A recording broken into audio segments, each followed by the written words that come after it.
Namo Buddhaya Bante. Namo Buddhaya. Sebelumnya saya perkenalkan diri, nama saya Hendra.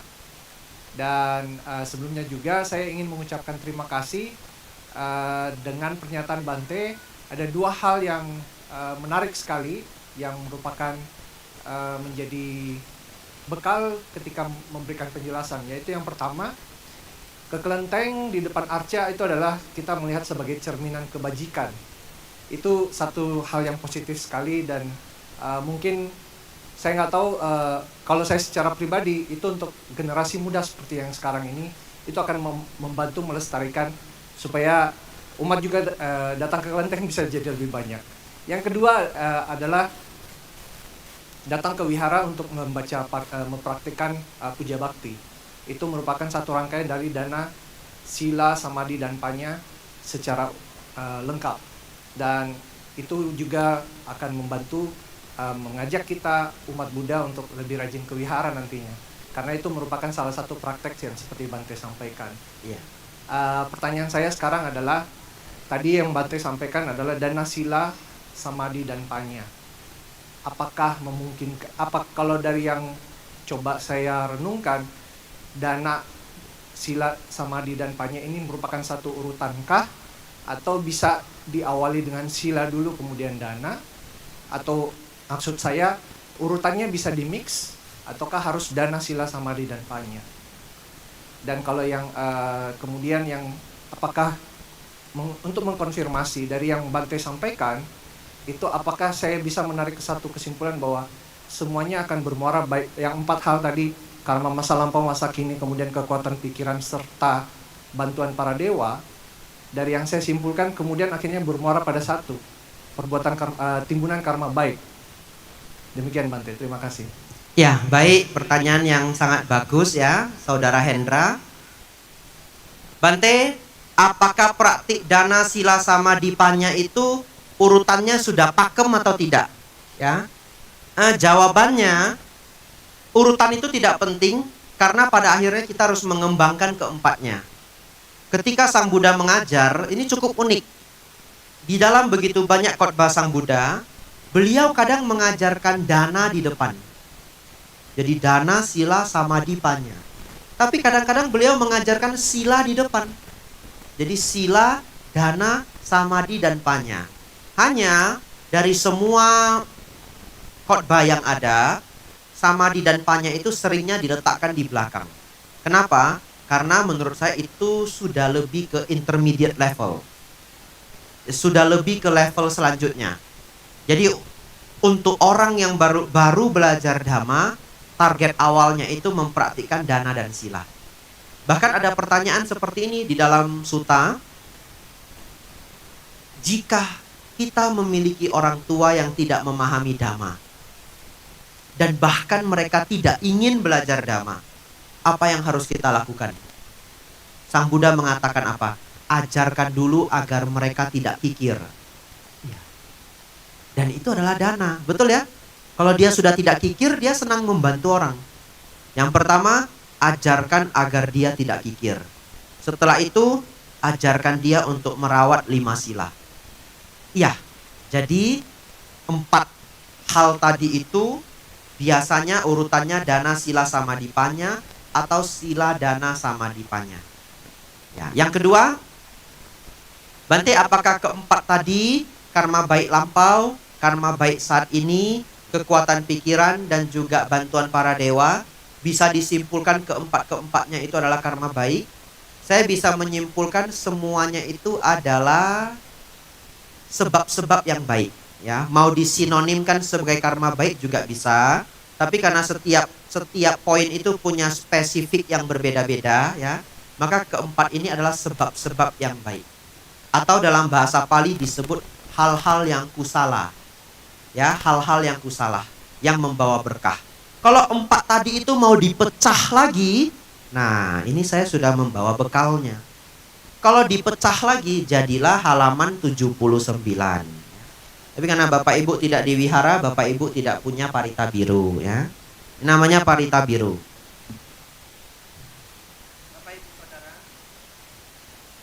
Bapak Ibu Saudara, saya sengaja bawa parita biru ini ke atas sini Kalau Bapak Ibu penasaran, nanti download di Android.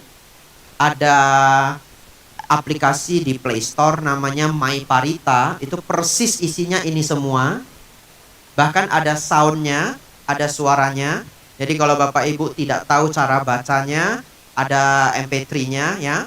Nah, ini bahasa Pali Bapak Ibu. Saya sadar banyak yang tidak familiar bahasa Pali. Tapi sesungguhnya ajaran Sang Buddha itu mau ditulis dalam bahasa Pali, bahasa Sanskerta, bahasa Mandarin ataupun bahasa Jawa, yang paling penting adalah maknanya. Jadi kalau Bapak Ibu sudah ketemu buku ini halaman 79, kita bisa melihat di sini ada 38 berkah. Yang mana kalau 38 berkah ini Bapak Ibu praktekkan, hasilnya sangat luar biasa. Bapak Ibu bahkan tidak perlu berpikir untuk berdoa apapun, hidup Anda sudah akan lengkap semuanya.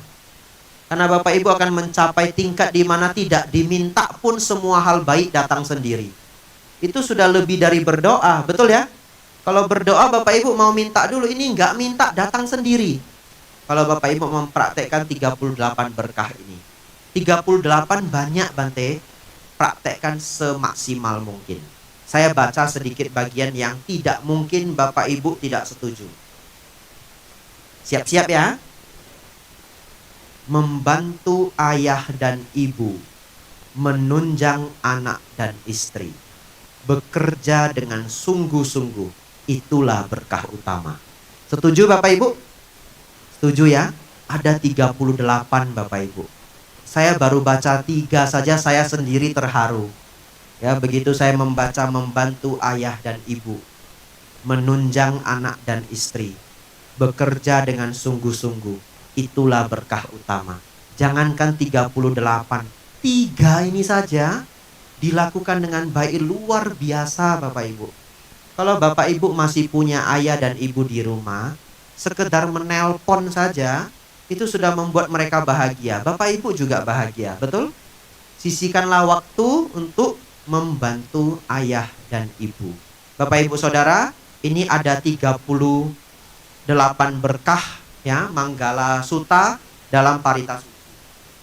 Jadi untuk Saudara Hendra, yang 4 tadi mau dipecah jadi 38 saja bisa. Mau disingkat menjadi 1, disebut kusala. Ya, terima kasih pertanyaannya. Baik, terima kasih Bante. Mungkin ada yang penanya kedua, silakan. Oh ya, silakan. Untung ada yang bertanya ya.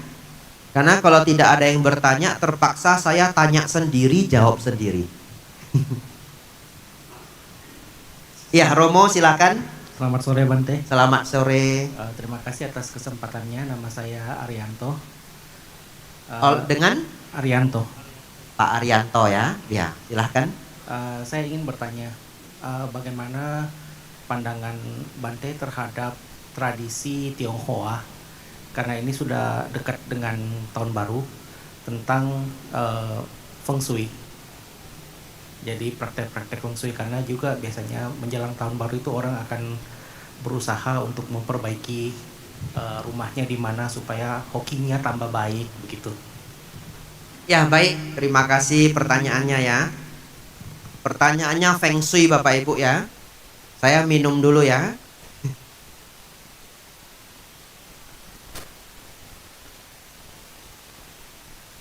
Bagaimana pandangan saya terhadap tradisi Tionghoa dalam hal ini Feng Shui?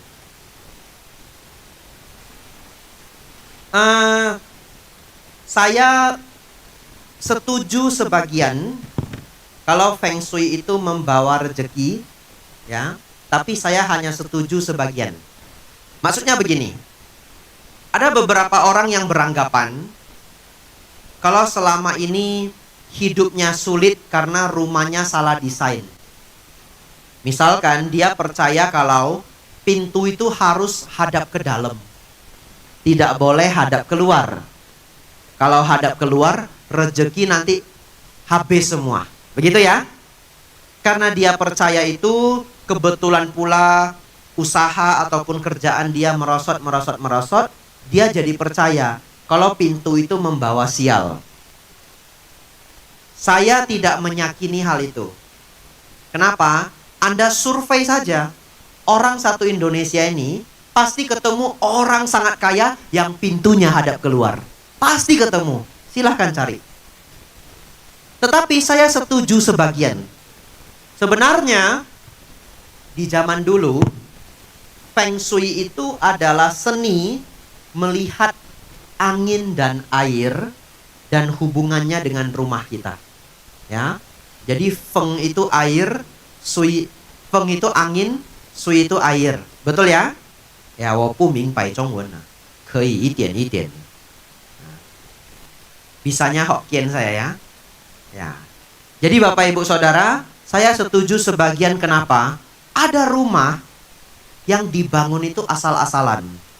Sehingga titik cahaya matahari jatuh itu nggak bagus. Perputaran angin di rumahnya itu tidak bagus. Meletakkan sumur itu kan lembab ya. Ya, lembabnya itu naik. Dia bikin kamar dekat sekali dengan sumur. Bagaimana tidak paru-paru basah, betul ya? Bagaimana bisa punya rezeki setiap pulang ke rumah itu sumpek. Kenapa? Karena uapnya naik. Itulah yang bisa kita sebut sebagai Feng Shui.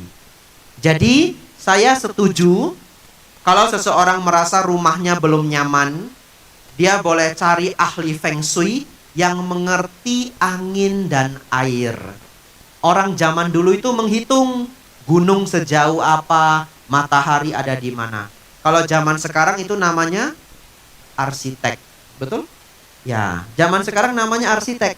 Kalau Bapak Ibu yang tidak pernah datang ke rumah yang dibangun arsitek, satu ketika Bapak Ibu datang ke rumah yang dibangun arsitek, Bapak Ibu akan terkejut. Kalau arsiteknya benar-benar pintar, dia benar-benar mikirin setiap sudutnya.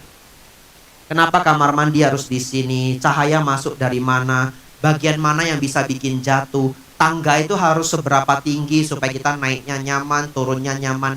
Itu disebut Feng Shui modern sebenarnya. Ya. Jadi untuk menjawab Romo, saya menganggap sangat baik ya kalau orang memperhatikan Feng Shui sejauh dia tidak jatuh pada pandangan salah.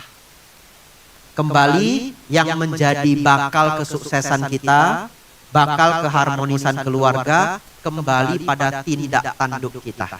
Ya, anumodana untuk pertanyaannya. Pertanyaan selanjutnya silahkan. Oh ya, silakan.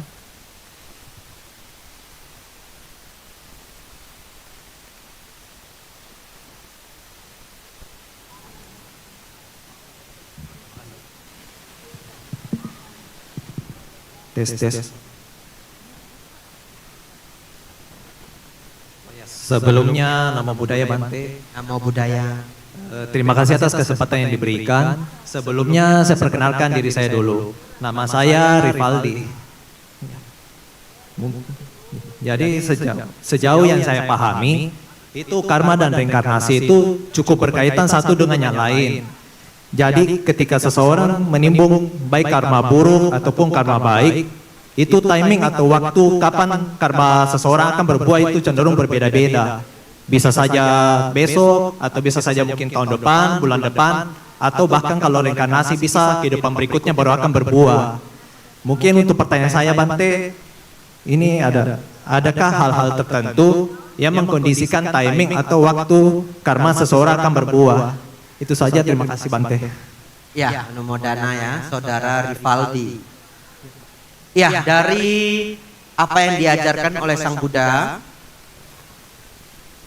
Sang Buddha mengatakan bahwa yang mampu mengetahui detail mengenai karma hanyalah para Buddha. Jadi dari jawaban Sang Buddha, kita para manusia, bahkan juga para dewa, itu tidak tahu timingnya karma. Ya, jadi yang bisa memahami timingnya karma itu hanyalah para Buddha. Bahkan beliau menambahkan, apabila seseorang berusaha memikirkan mengenai karma ini secara detail terus-terusan, dia bahkan bisa menjadi gila. Ya, oleh karena itu, saran saya, kita melakukan dua hal. Banyak berbuat baik dan tidak berbuat jahat. Tapi ada pertanyaan lanjutan. Tapi Bante, saya kan tidak pernah tahu apa yang sudah pernah saya lakukan di kelahiran yang lampau. Betul ya? Iya. Apa yang harus saya lakukan, Bante? Agar saya bisa pelan-pelan menetralkan karma buruk saya. Nah, Sang Buddha mengatakan ada satu analogi yang sangat baik, ya. Beliau mengibaratkan karma buruk itu sebagai garam, karma baik sebagai air. Di zaman Sang Buddha, Bapak Ibu Saudara, garam itu masih berbentuk batu garam, belum berbentuk garam pasir seperti kita hari ini. Saya punya pertanyaan. Kalau satu genggam batu garam yang sebesar kepalan tangan saya ini, kita masukkan ke dalam segelas air, apakah rasanya sangat asin? Ya, rasanya akan sangat-sangat asin. Lalu, air satu gelas ini saya pindahkan ke toren air. Ini karena Makassar lagi susah air, saya yakin semua jadi kenal sama toren air ya. Itu tong air yang besar itu. Kalau di Indonesia yang terkenal merek Penguin ya, saya tidak di endorse ya. Tidak ada sponsor Penguin, tidak ada ya. Tapi itu masih ada celah ya, mana tahu tiba-tiba mau disponsori, bagus ya. Bapak Ibu Saudara, kalau air satu air yang berisi batu garam satu kepal ini saya masukkan ke dalam toren air yang ukurannya 2000 liter, apakah asinnya hilang, Bapak Ibu? Saya yakin hilang. Kalau kita kecap itu sudah tidak ada asin. Pertanyaan saya, tapi garamnya masih ada enggak? Ada.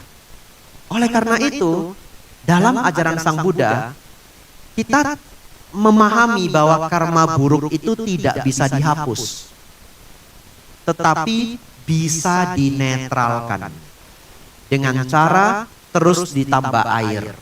Kalau terus ditambah air, satu ketika asinnya itu sudah tidak terasa. Oleh karena itu Bapak Ibu Saudara, kalau kita tahu di kehidupan yang lampau kita punya karma buruk yang banyak ya, yang lampau itu tidak harus kehidupan sebelumnya, bisa 10 tahun yang lalu, 20 tahun yang lalu, 30 tahun yang lalu, kita pernah berbuat hal yang tidak baik ya, namanya manusia bisa melakukan kekeliruan. Maka untuk menetralkannya pada saat ini banyaklah berbuat kebajikan.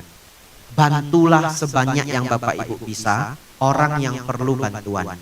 Bantu wihara, bantu kelenteng, bantu pembangunan wihara. Bapak Ibu Saudara, sore hari ini saya ingin apresiasi. Kita sepertinya tidak ada galang dana pembangunan wihara, sepertinya ya. Tapi saya ingin apresiasi kepada semua mereka yang sudah membantu pembangunan wihara dan kelenteng. Kenapa? Karena itu adalah karma baik yang sangat besar. Kemarin saya datang ke kelenteng Sienma. Saya lihat ada informasi 10 tahun yang lalu masih satu lantai. Benar ya? Sekarang sudah 5 lantai. Itu para sponsor berdana, Bapak Ibu. Hari ini Wihara Sasana Dipa sedang renovasi. Ada sponsor yang berdana. Bapak Ibu Saudara, berdana kepada pembangunan wihara itu adalah salah satu karma baik yang sangat besar. Kenapa? Karena wihara itu adalah tempat orang belajar kebaikan. Wihara itu tidak akan hilang dalam 50 tahun ke depan. Betul ya? Bapak Ibu membantu pembangunan wihara. Akhirnya yang menikmati siapa? Anak cucu Bapak Ibu. Saya mah datang ke Makassar setahun paling banyak 2 kali Bapak Ibu. Yang merasakan itu Bapak Ibu sendiri. Dengan wihara bagus, anak-anak, keponakan, cucu-cucu datang ke wihara, datang ke kelenteng seneng. Dan dengan dekat dengan tempat ibadah, mereka belajar kebaikan-kebaikan. Dan kebaikan ini terus dilanjutkan sampai generasi berikutnya. Satu ketika Bapak Ibu sudah tua, umur sudah 85, Bapak Ibu dijaga oleh anak yang begitu berbakti. Sampai Bapak Ibu kagum sendiri. Saya kok bisa ya punya anak begitu sayang sama orang tua. Kok bisa ya? Bapak Ibu tahu kenapa kok bisa? Karena Bapak Ibu ajak dia ke wihara 50-60 tahun yang lalu. Betul? Ya. Karena Bapak Ibu ajak dia ke kelenteng 50-60 tahun yang lalu. Mereka belajar mengenai kebajikan. Bapak Ibu rasakan karma baiknya 50 tahun kemudian. Bapak Ibu punya anak, punya keponakan, sayang sekali punya kebajikan. Iya. Jadi saya tambahkan untuk pertanyaan saudara Rivaldi, ya, agar karma buruk lampau kita menjadi tidak terasa, senanglah dan banyaklah berbuat kebajikan. Ya, anumodana untuk pertanyaannya. Silahkan pertanyaan berikutnya.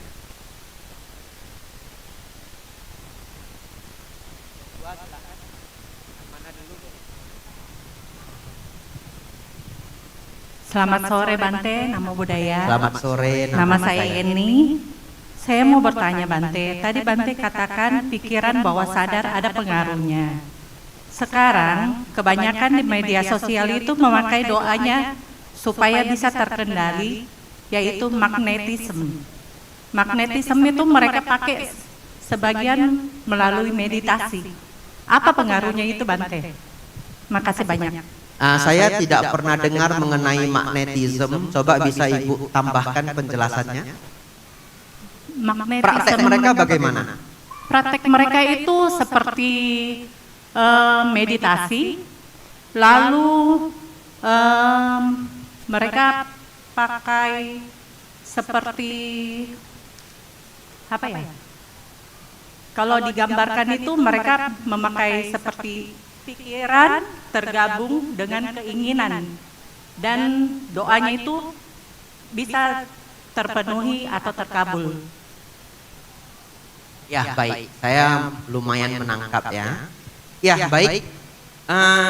Saya akan mencoba menjawab. Saya sendiri tidak pernah dengar mengenai magnetisme, tapi setelah mendengar dari Ibu, saya pikir pada akhirnya sama saja ya. Mereka yang berpraktik magnetisme itu juga kalau kita survei 50 orang ikut ya, tidak semua juga doa terkabul. Ada yang terkabul, ada yang tidak terkabul ya. Mungkin cukup banyak yang terkabul atau bagaimana. Nanti itu semua juga kembali pada karma baik masing-masing. Ya. Dulu tahun 2006 ada buku yang sangat terkenal. Teori ini jauh lebih besar daripada teori magnetisme ini, yaitu teori Law of Attraction. Ya, ini terkenal sekali. Tahun 2006 terbit bukunya, ditulis oleh Rhonda Byrne. Nah, Law of Attraction ini teorinya begini. Kalau kita percaya akan satu hal, maka hal itu akan terwujud.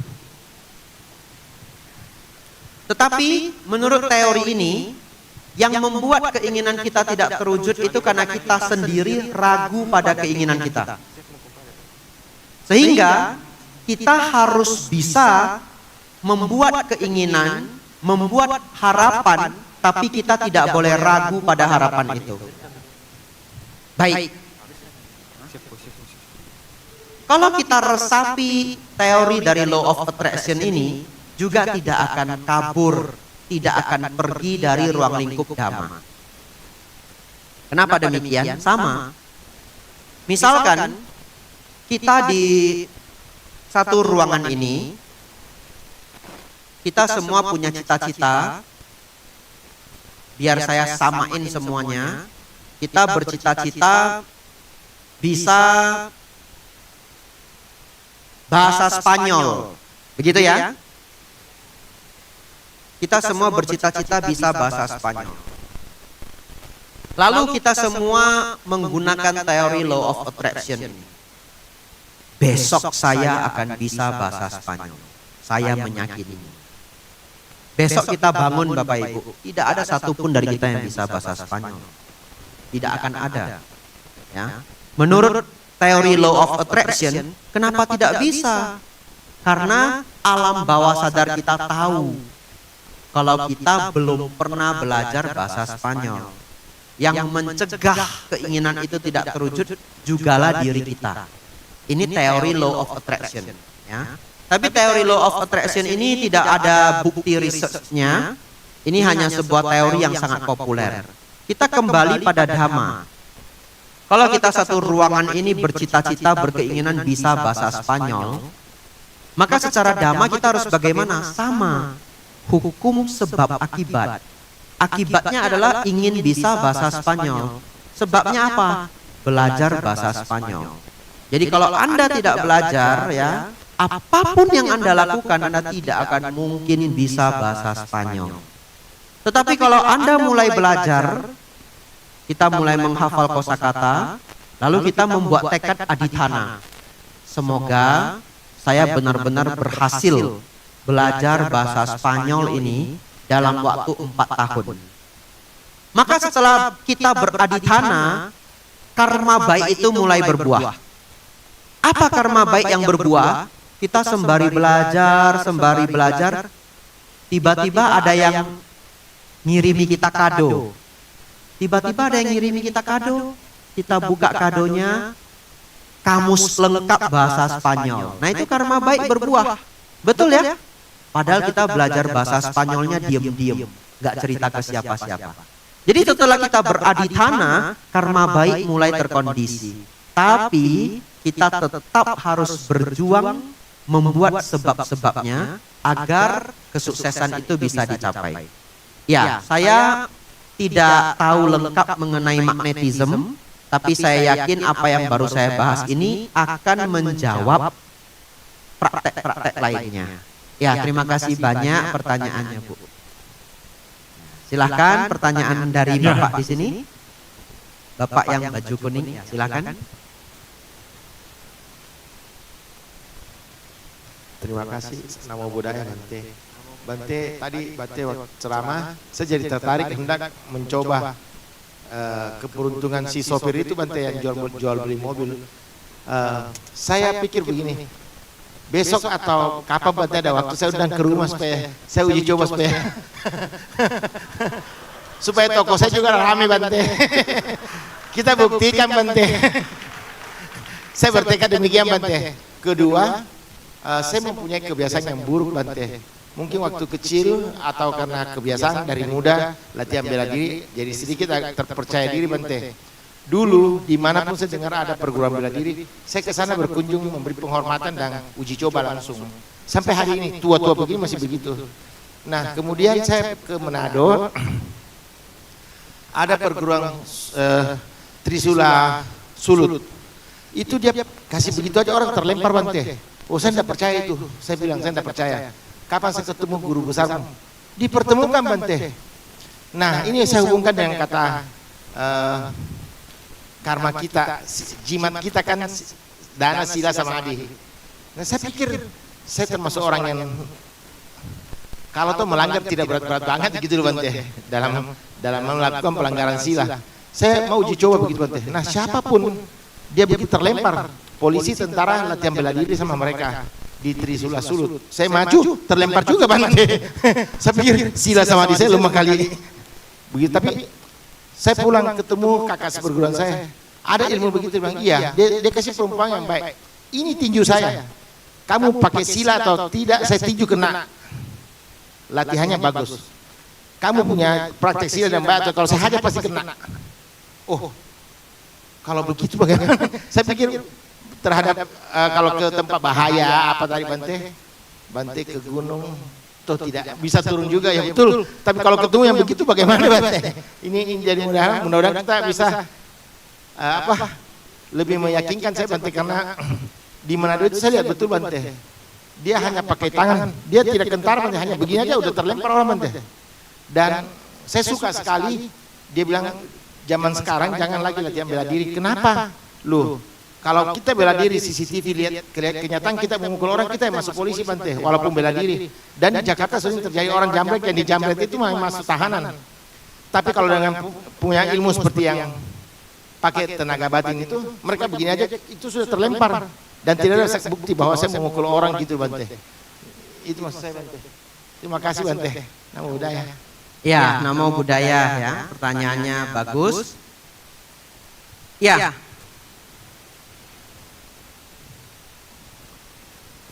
Oleh karena itu, kalau memperhatikan baik-baik apa yang saya sampaikan dari awal sampai sekarang ini, saya mengatakan bahwa pada akhirnya keberuntungan, kesuksesan, pencapaian-pencapaian, dan keinginan-keinginan kita yang terkabul terwujud itu kembali pada karma baik masing-masing individu.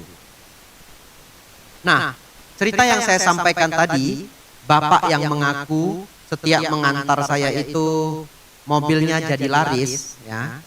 Sesungguhnya saya juga tidak mengharapkan hal itu terjadi.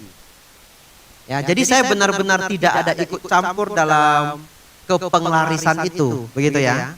Tahu kenapa? Karena ada resikonya. Itu sebabnya para biku itu punya winaya.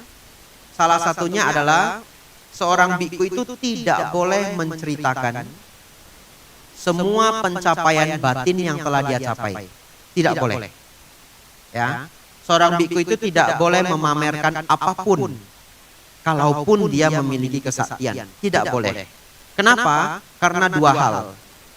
Yang pertama, kalau ternyata dia tidak punya kesaktian tapi mengaku punya kesaktian, dia jadinya berbohong. Betul ya? Yang kedua, dia memang punya kesaktian dan dia menceritakan kesaktian itu bisa muncul kesombongan. Oleh karena Sang Buddha melihat tidak ada manfaat daripada menceritakan hal itu, maka seorang biku tidak boleh menceritakan pencapaian batin dan juga kesaktian yang didapat. Nah, kembali ke bapak penjual mobil itu adalah testimoni yang dia berikan. Tetapi saya sendiri tidak melakukan apa-apa. Saya benar-benar hanya duduk ya, dan diantar dan tiba.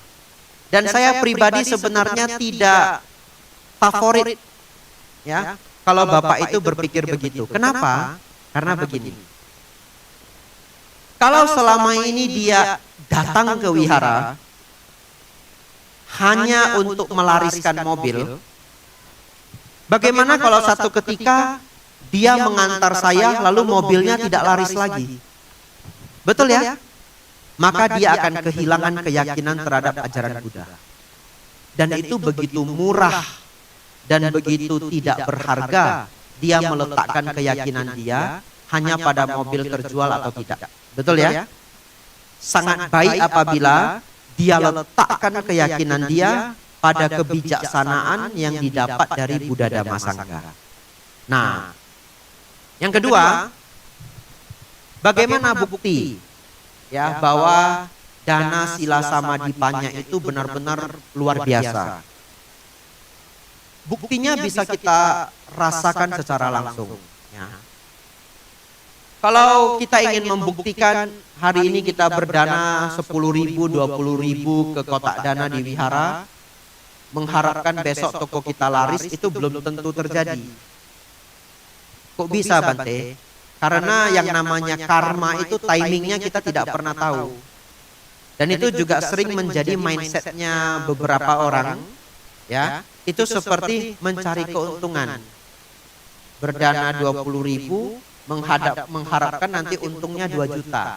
Misalkan begitu ya. Tetapi yang bisa saya buktikan adalah begini. Kalau kita senang berbuat baik, berdana itu kan artinya berbuat baik. Kalau kita senang berbuat baik, yang pertama, disenangi para sahabat. Betul ya? Ini tidak bisa dipungkiri. Orang yang senang berbuat baik itu banyak teman, banyak sahabat. Dan disenangi para sahabat. Yang kedua, biasanya kalau dia mau melakukan sesuatu itu jadi gampang. Karena temannya banyak. Ada seseorang, dia senang berbuat baik. Dia senang berbuat baik. Kalau dia punya rezeki, dia traktir teman. Kalau temannya kesulitan, dia bantu. Temannya tidak ada kerjaan, dia carikan. Dan dia sudah melakukan itu sejak dia kecil. Orangnya terkenal baik sekali. Satu ketika dia buka toko. Katakanlah, dia jual toko kelontong juga ya. Jual beras, jual gula, jual minyak. Begitu dia buka saja Bapak Ibu Saudara, 1 bulan pertama banyak yang datang. Kenapa? Itulah teman-temannya semua yang selama ini dia bantu. Betul ya?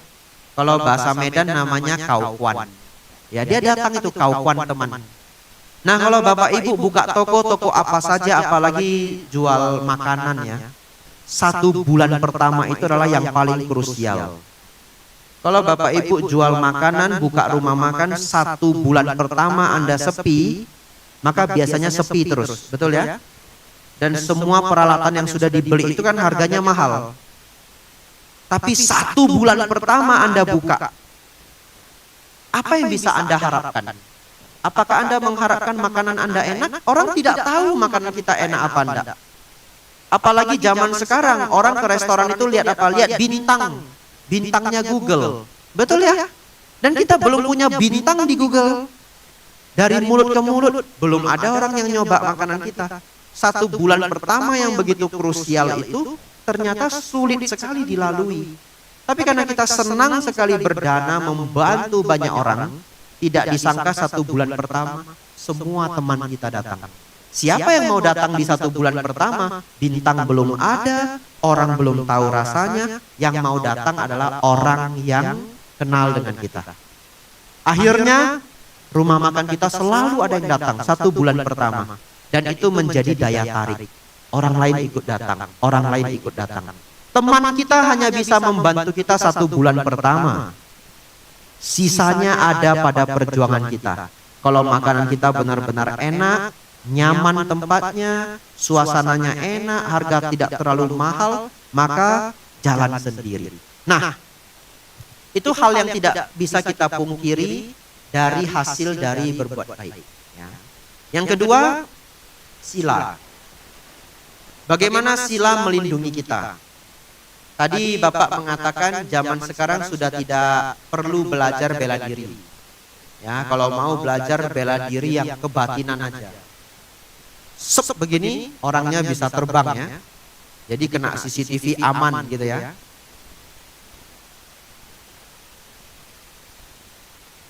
Tetapi kalau kita pikirkan,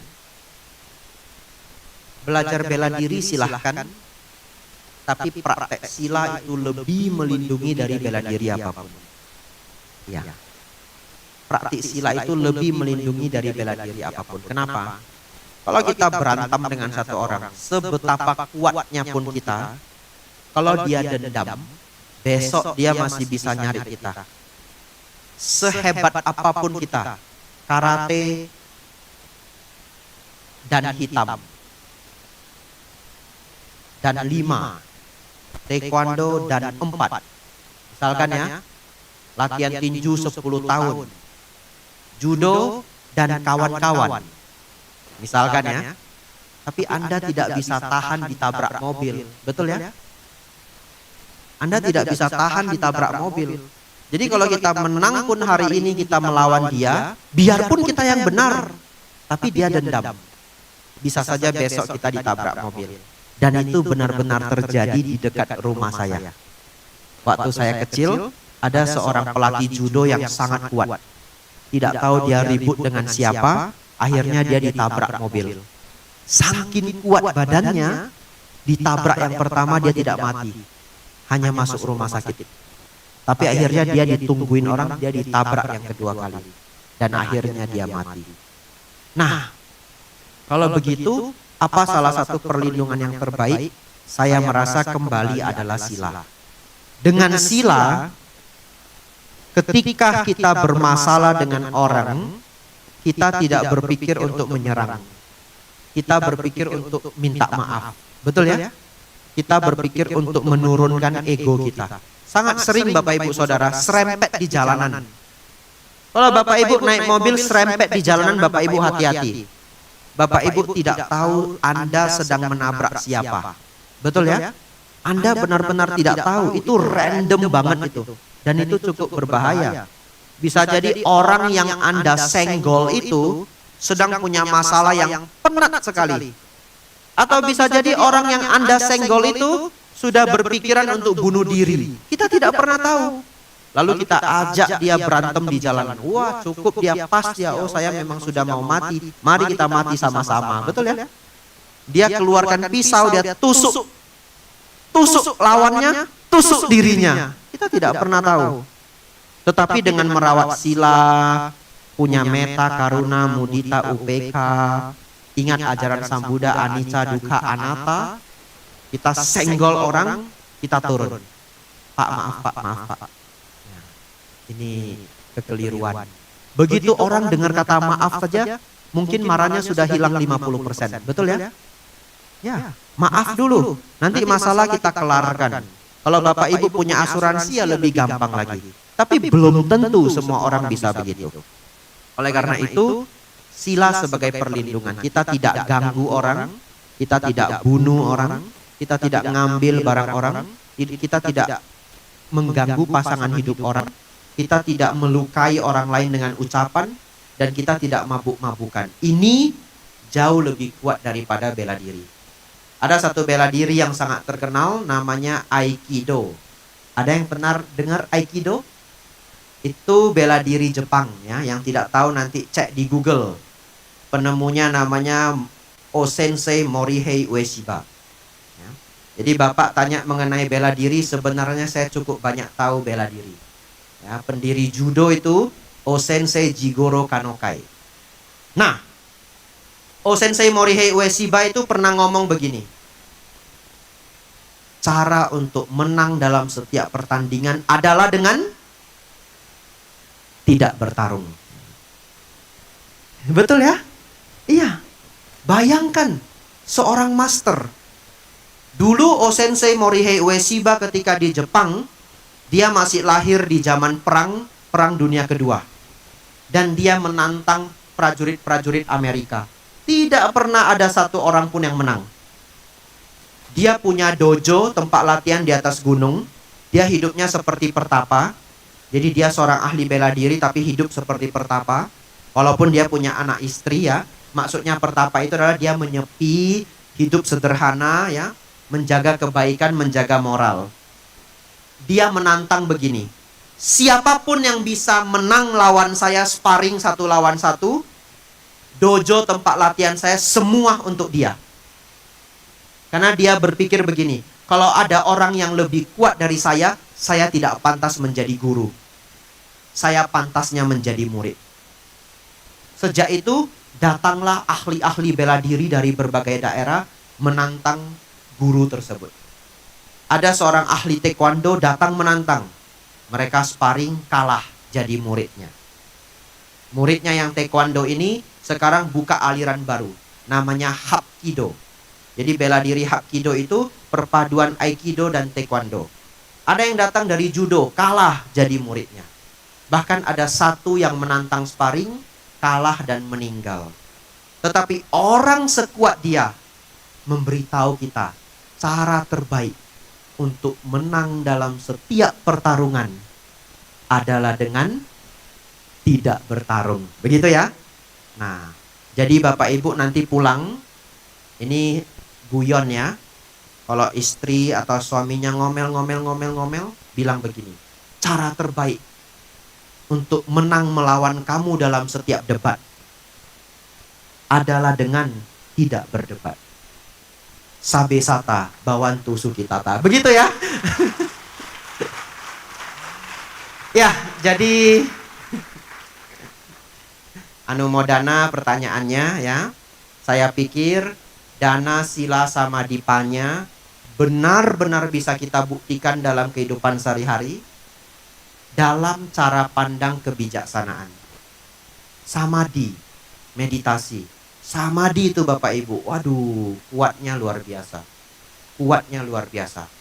Tidak ada apapun yang bisa membantu kita mengurangi kemarahan selain samadhi dan panya. Ya. Ada seorang konglomerat dulu, tadi Bapak Ibu lihat saya belajar psikologi.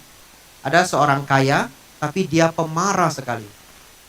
Setiap memimpin rapat itu kursi bisa terbang, asbak bisa terbang. Ya, kalau zaman dulu belum bisa visum.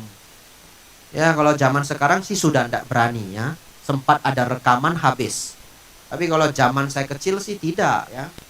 Dilempar dengan asbak, luka pun yang mau bagaimana? Ya, tidak bisa bos dilawan. Tapi dia datang ke psikolog. Dia mau bayar. Tolong kurangi kemarahan saya. Sampai mau bayar Bapak Ibu Saudara. Tapi mau bayar pun belum tentu kemarahan kita bisa hilang besok.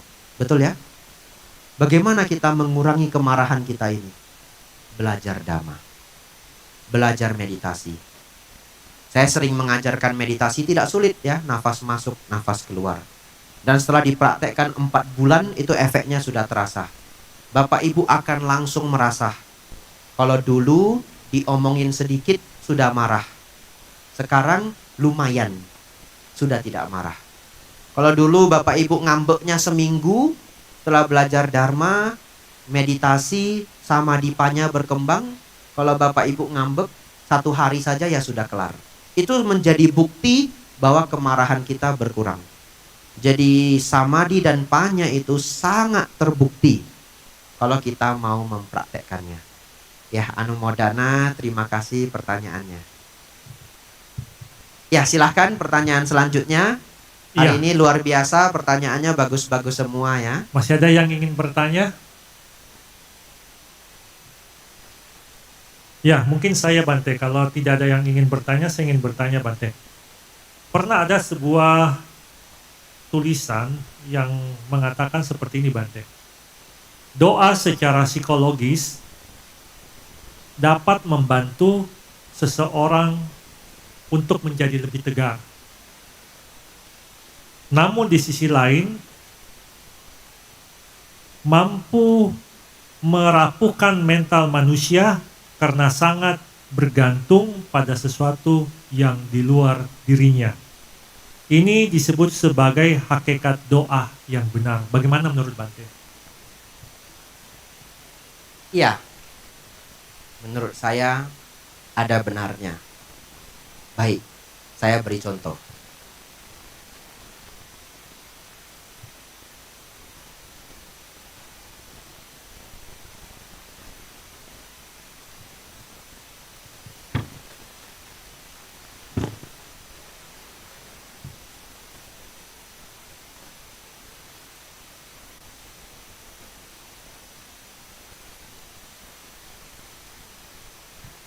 Halaman 89. Biarpun Bapak Ibu tidak pegang bukunya, saya tetap beritahu halamannya. Kenapa? Karena saya lihat ada rekaman ya. Mungkin entah kapan Bapak Ibu dengarkan lagi Dhamma Desana ini. Bapak Ibu Saudara, di buku Parita Biru ini, halaman 89, ada sebuah parita yang sangat terkenal. Namanya adalah Karaniya Metta Sutta. Sangat terkenal. Ini adalah parita Bapak Ibu yang fungsinya untuk membawa kedamaian. Jadi begini, bayangkan ada seseorang Bapak Ibu, setiap kali dia dikritik, setiap kali dia dicela, maka dia akan stres dan menjadi gelisah. Misalkan dia dibilang begini, kamu kan 6 bersaudara toh? Iya, saya 6 bersaudara. Saya lihat saudara kamu semua 5 orang hebat-hebat. Sekolahnya tinggi, usahanya bagus. Kamu kok gagal ya? Sedih ya lihat kamu ya. Dia lantas sedih. Ya namanya nasib orang kan beda-beda. Iya betul beda. Kasian ya. Ya kan ada, misalkan ya, dia ketemu orang seperti itu, lalu dia pulang. Begitu pulang Bapak Ibu, dia tidak bisa makan Bapak Ibu, stres. Tidak bisa makan, tidak bisa tidur, asam lambung kambuh, asam urat kambuh Bapak Ibu ya. Nah, semua asam naik Bapak Ibu ya. Lalu dia ingat, oh kata Bante Abhijato, Karaniya Metta Sutta. Lalu dia baca. Dan benar Bapak Ibu, baca parita itu membuat kita menjadi lebih tenang. Dia baca dengan serius. Karaniya Metta Kusalena Yantang Santang Padang Abhisameca Dia baca 5 kali Bapak Ibu. 5 kali 1 jam mungkin. Setelah itu dia jadi tenang. Wah, syukur. Baca parita bikin saya tenang. 2 minggu kemudian, dia dicela lagi. Stres lagi. Baca Karania Metta Sutta lagi. Bapak Ibu Saudara, sampai 10 tahun pun itu hanya akan berulang dan berulang. Kenapa dia tidak pernah mau baca arti dari parita ini? Karena yang dia baca hanya bahasa Pali. Kalau ditanya enggak tahu artinya sama sekali. Betul ya? Lalu dia coba baca artinya.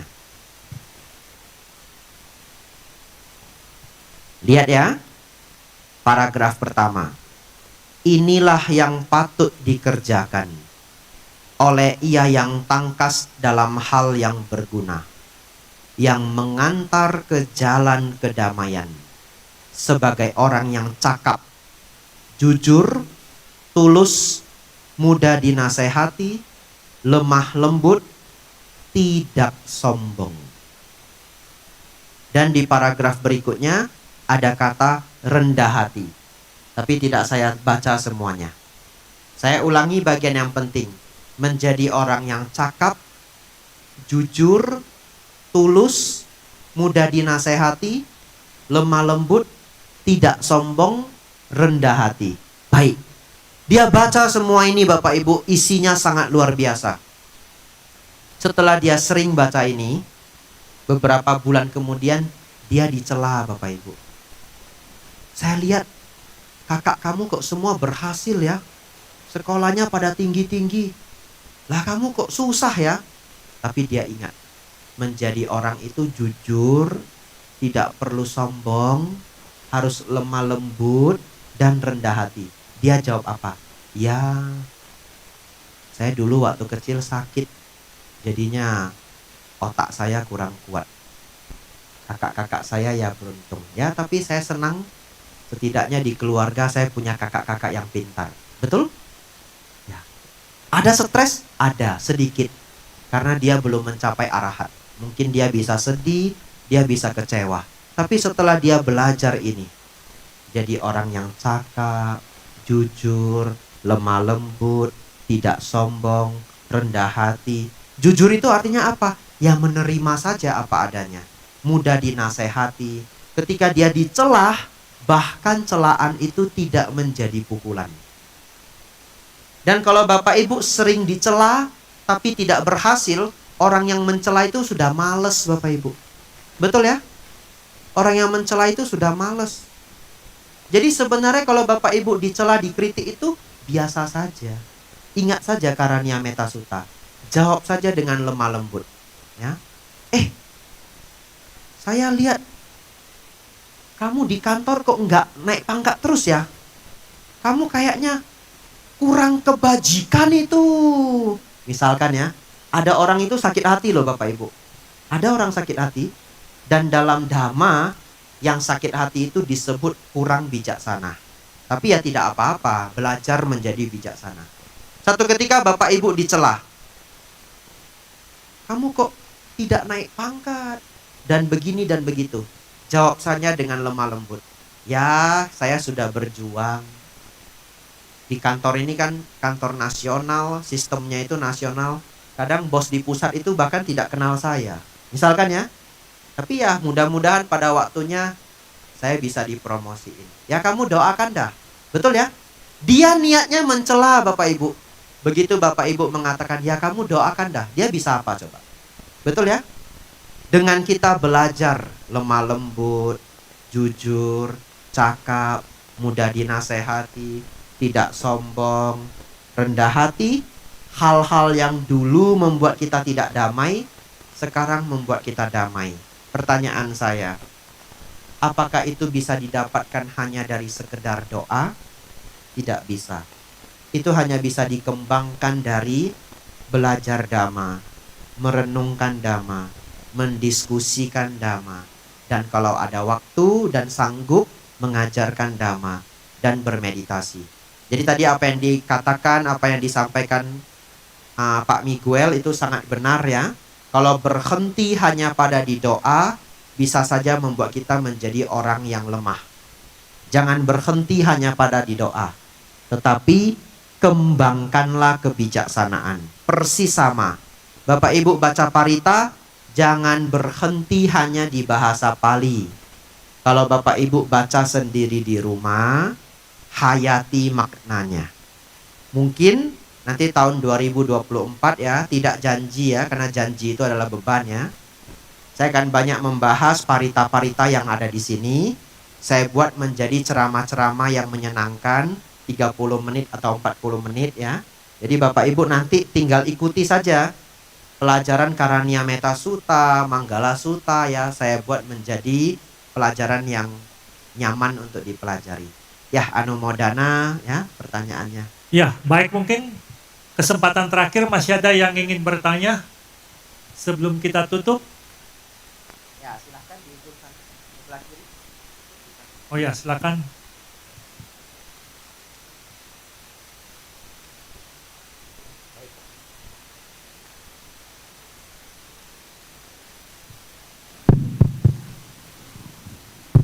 Oke, selamat sore, Namo Buddhaya Bante. Sebelumnya terima kasih untuk Dhamma Talk-nya, sungguh luar biasa.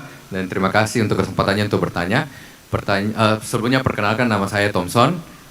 Pertanyaan saya berkaitan dengan Dhamma Talk Bante, itu mengenai doa dan aditana. Aditana kan seperti kita mengucapkan tekad kita. Tapi apakah itu ada kaitannya dengan keinginan ataupun yang mungkin disebut sebagai tanha, karena kan salah satu penyebab duka atau penderitaan adalah tanha. Jadi pada saat kita berdoa, misalnya kita memiliki keinginan, contoh tadi Bante memberikan contoh, kita coba berdoa, misalnya kita ingin bertemu dengan si A minggu depan. Nah, pada saat keinginan kita ternyata tidak terkabulkan, apakah itu salah satu bagian dari keinginan atau tanha yang bisa menyebabkan penderitaan? Misalnya kalau misalnya tidak ada kaitan, bagaimana caranya kita membedakan antara doa atau aditana dengan keinginan atau yang disebut dengan tanha? Terima kasih Bante. Ya, baik ya, pertanyaan yang bagus. Saudara Thompson ya. Ya, Bante. Baik.